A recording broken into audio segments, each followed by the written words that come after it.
So I started tanning a piece of salmon skin yesterday night, and let's see the progress. Oh, here comes little Moja, very interested in the fish skin.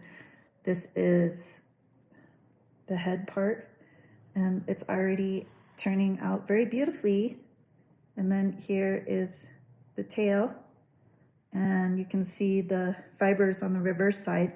They're in a crosshatch pattern, which makes them stronger than regular leather. Can you see that?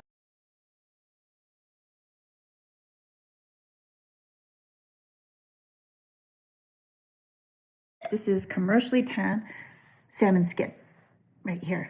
And it's not so great for the environment because they use heavy metals, and then it goes into our water supply, and you have to make sure that you're disposing of it properly. I use Trader Joe's English breakfast or Irish breakfast tea. I'm going to keep on stirring this, and then I also am making a new batch of tea. Oops, can you see it? So you have to change it every day and double the strength, and then stir it.